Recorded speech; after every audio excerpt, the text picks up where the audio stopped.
प्रसन्न गणपती मंदिर आळमफाटा श्री क्षेत्र मेवणा राजा याची निर्मिती हरिभक्त पारायण सद्गुरू रामचरणदास महाराज यांनी केली।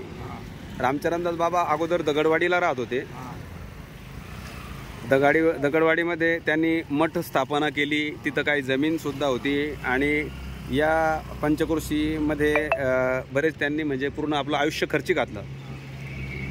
रामचरणदास बाबांचे भक्त म्हणून तुम्ही सुद्धा एक होते। काय नाव तुमचं? किसनराव बोरकुल ठेकेदार, गाव चिंचोली बोरकुल। बर, काय सांगू शकता या मंदिराविषयी? तुम्हाला काय माहिती आहे? मंदिराविषयी फक्त एकच आम्ही बॉडी तयार केली। वाडी तयार करून पण या मंडळीने ते पोर्ट केली। पोर्ट 34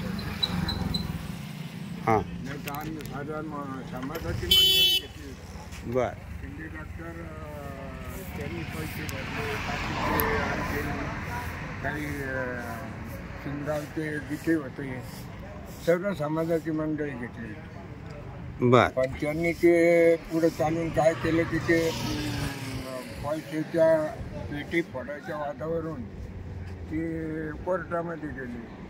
कोर्टानं निर्णय दिला की ते निपट ठेवा, ही सेवापासून हे सर्व बनली। आता ही बॉडी माहिती दिली नाही, पण ते नावं बिन घेतले नाही। मी पार्टी वाचवली।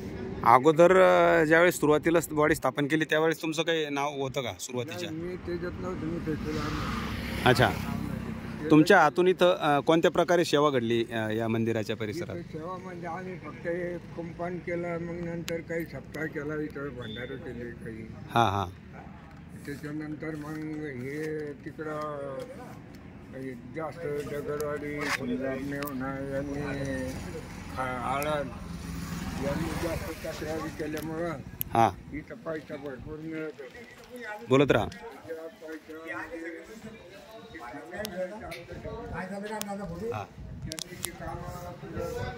अच्छा,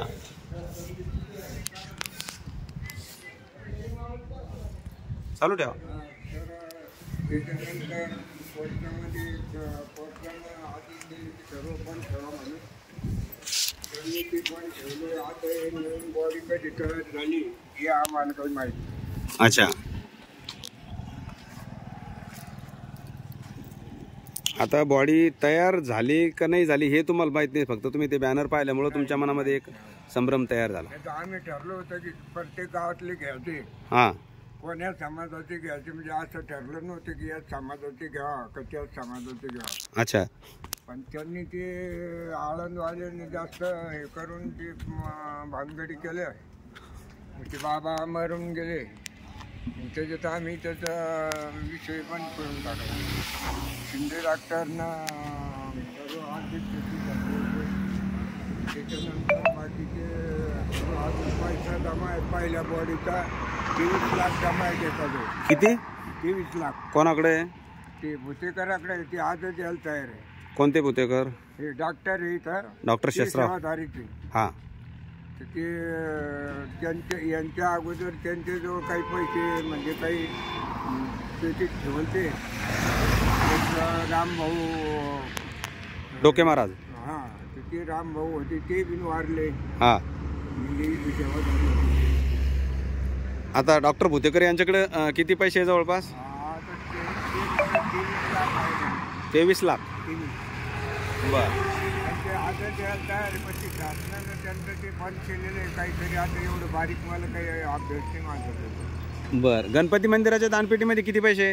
हां, दानपेटीमध्ये किती पैसे गणपती मंदिराचे माहित नाही खात्यामध्ये? दानपेटी आमच्या समोर फोडीच नाही ना। अच्छा अच्छा, हां, बर, दानपेटी आमच्या समोर फोडत नाही। दानपेटीच्या वादावरून तर एक वर्षच गेलं। अच्छा, ते डॉक्टर होते, ते पैसे लावत होते, हां, चांगले कार्यकारी होते, त्यांच्या या मंडळीनं ऐकलं नाही।